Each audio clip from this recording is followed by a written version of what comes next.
Assalamualaikum warahmatullahi wabarakatuh.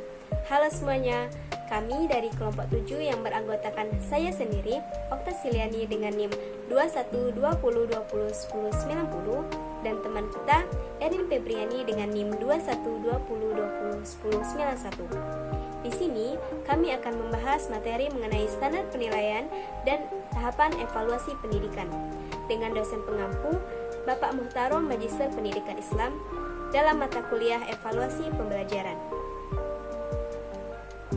Baiklah, langsung saja ke dalam pembahasan. Selamat menyaksikan. Baiklah, pembahasan pertama yaitu mengenai standar penilaian. Mulai dari pengertian standar penilaian, landasan yuridis standar penilaian di Indonesia, ruang lingkup penilaian, selanjutnya yaitu mengenai tujuan penilaian, berikutnya mengenai prinsip penilaian, bentuk penilaian, mekanisme penilaian, prosedur penilaian, instrumen penilaian, dan selanjutnya yaitu untuk lebih jelasnya, mari kita langsung saja bahas mengenai pengertian dari standar penilaian. Pada ketentuan umum bab 1 pasal 1 Permendikbud nomor 23 tahun 2016 tentang standar penilaian pendidikan. Standar penilaian pendidikan adalah kriteria mengenai lingkup, tujuan, manfaat, prinsip, mekanisme, prosedur, dan instrumen penilaian hasil belajar peserta didik yang digunakan sebagai dasar dalam penilaian hasil belajar pada pendidikan dasar dan pendidikan menengah. Selanjutnya, landasan yuridis. Standar penilaian pendidikan di Indonesia diantaranya adalah Undang-Undang Nomor 20 Tahun 2003 tentang Sistem Pendidikan Nasional dan Peraturan Pemerintah Nomor 19 Tahun 2005 tentang Standar Penilaian Pendidikan. Selanjutnya mengenai ruang lingkup penilaian. Ruang lingkup penilaian adalah ranah belajar peserta didik atau aspek-aspek yang dikembangkan dalam proses pembelajaran. Aspek tersebut adalah sikap, pengetahuan, dan keterampilan, atau yang sering kita sebut dengan kognitif, afektif, dan psikomotor. Selanjutnya, tujuan penilaian. Tujuan penilaian menurut Yusuf pada tahun 2015 yaitu tujuan dan fungsi penilaian dalam pendidikan adalah sebagai penyedia informasi yang berkaitan dengan pelaksanaan proses pembelajaran. Informasi tersebut diantaranya adalah penguasaan pengetahuan, sikap, keterampilan pada peserta didik, pengendalian mutu pendidikan dan pembelajaran, serta pengambilan keputusan tentang peserta didik. Selain itu, penilaian dalam pendidikan juga sebagai bentuk akuntabilitas dan regulasi administratif. Berikutnya mengenai prinsip penilaian. Prinsip penilaian adalah hal-hal mendasar yang harus diperhatikan dalam kegiatan penilaian. Prinsip-prinsip penilaian yang terdapat dalam Permendikbud nomor 23 tahun 2016 adalah sahih atau benar, objektif, adil, terpadu, terbuka, menyeluruh dan berkesinambungan, sistematis, beracuan kriteria, dan akuntabel. Berikutnya yang akan kita bahas yaitu mengenai bentuk penilaian.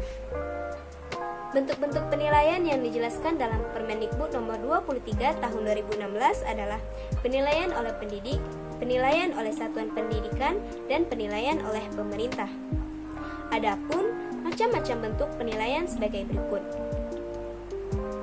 yaitu penilaian yang dilakukan pendidikan dapat berupa ulangan, pengamatan, penugasan, dan bentuk lainnya yang relevan dengan kompetensi yang akan dinilai. Penilaian oleh satuan pendidikan yaitu ujian sekolah atau ujian madrasah, terdiri dari penilaian yang dilakukan oleh penilaian dalam ujian nasional atau yang sering penilaian sikap, pengetahuan, dan keterampilan dengan teknik yang relevan. Penilaian oleh satuan pendidikan, mekanisme penilaian oleh pendidik KKM, penilaian pada semua aspek belajar dan pelaksanaan penilaian berupa ujian akhir sekolah atau madrasah.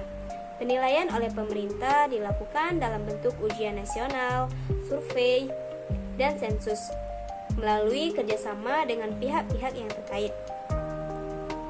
Berikutnya, hal yang akan kita bahas yaitu mengenai prosedur penilaian. prosedur penilaian menurut UNO dan KONI pada tahun 2012, yaitu penilaian merupakan proses pengukuran dan non-pengukuran guna memperoleh data tentang karakteristik belajar peserta didik yang dilaksanakan melalui cara-cara tertentu. Permendikbud nomor 104 tahun 2014 tidak menjelaskan secara sistematis terkait prosedur penilaian. Penjelasan yang disampaikan lebih kepada kriteria yang berkaitan dengan ketuntasan hasil belajar peserta didik. Dan bahasan kita yang terakhir adalah mengenai instrumen penilaian. Adapun instrumen penilaian adalah alat yang digunakan untuk melakukan penilaian sehingga dapat terkumpul data dari kompetensi yang dinilai. Instrumen penilaian itu juga digunakan pendidik adalah tes, pengamatan, penugasan, praktik, dan bentuk lain yang sesuai dengan karakteristik peserta didik serta aspek yang akan dinilai. Instrumen penilaian yang digunakan oleh satuan pendidikan berupa ujian akhir sekolah atau ujian akhir madrasah yang telah memenuhi syarat berdasarkan standar penilaian. Instrumen penilaian yang digunakan pemerintah adalah seperti yang saya katakan tadi, dalam bentuk ujian nasional yang hasilnya harus dapat menggambarkan pemetaan mutu secara pendidikan nasional. Baiklah teman-teman, itu saja yang dapat saya sampaikan. Lebih dan kurang saya mohon maaf. Selanjutnya saya serahkan pada teman kita, Erin Febriani. Assalamualaikum warahmatullahi wabarakatuh. Hai teman-teman, saya akan melanjutkan penjelasan materi dari teman kita, Okta Siliani. Baiklah, kita akan membahas materi mengenai indikator standar penilaian. Apa saja sih indikator standar penilaian? Mari kita bahas. Cakupan standar nasional pendidikan terdiri dari 8, yaitu 1. Standar isi, 2. Standar proses, 3. Standar kompetensi lulusan, 4. Standar pendidik dan tenaga kependidikan, yang kelima, standar sarana dan prasarana, yang keenam, standar pengelolaan, yang ketujuh, standar pembiayaan, dan yang terakhir, standar penilaian pendidikan. Nah, kedelapan standar ini memiliki indikator penilaiannya masing-masing. Apa saja indikator? Mari kita bahas. Yang pertama ada standar isi. Indikator dari standar isi yaitu 1. Perangkat pembelajaran sesuai rumusan kompetensi lulusan. Yang kedua, kurikulum tingkat satuan pendidikan dikembangkan sesuai prosedur.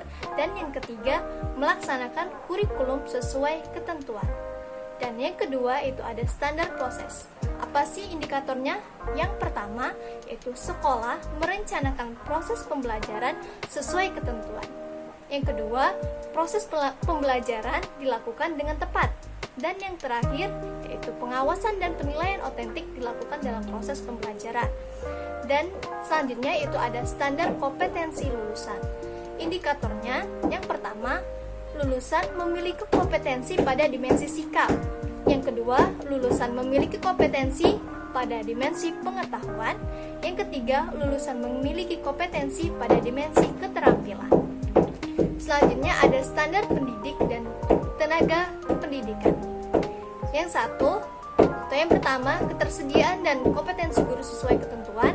Yang kedua, ketersediaan dan kompetensi kepala sekolah sesuai ketentuan. Dan yang ketiga, ketersediaan dan kompetensi tenaga administrasi sesuai ketentuan. Yang keempat, ketersediaan dan kompetensi laboran sesuai ketentuan. Dan yang kelima, ketersediaan dan kompetensi pustakawan sesuai ketentuan. Selanjutnya ada standar sarana dan prasarana. Indikatornya yaitu 1. Kapasitas daya tampung sekolah memadai. Yang kedua, sekolah memiliki sarana dan prasarana pembelajaran yang lengkap dan layak. Yang ketiga, sekolah memiliki sarana dan prasarana pendukung yang lengkap dan layak. Standar selanjutnya yaitu standar pengolahan. Indikatornya yaitu yang pertama, sekolah melakukan perencanaan pengelolaan. Yang kedua, program pengelolaan dilakukan sesuai ketentuan. Dan yang ketiga, kepala sekolah berkinerja dengan baik dalam melaksanakan tugas kepemimpinan. Dan standar selanjutnya yaitu standar pembiayaan. Apa saja sih indikatornya? Yang pertama, sekolah memberikan layanan subsidi silang.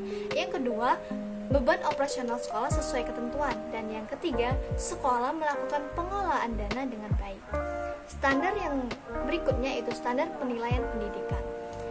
Untuk indikatornya yaitu yang pertama aspek penilaian sesuai ranah kompetensi, yang kedua teknik penilaian objektif dan akuntabel, dan yang ketiga penilaian pendidikan ditindaklanjuti. Yang keempat, instrumen penilaian menyesuaikan aspek, dan 5, penilaian dilakukan mengikuti prosedur. Next, kita akan membahas materi tentang tahapan evaluasi pendidikan. Bagaimana sih tahap evaluasi pendidikan itu? Baiklah, mari kita bahas.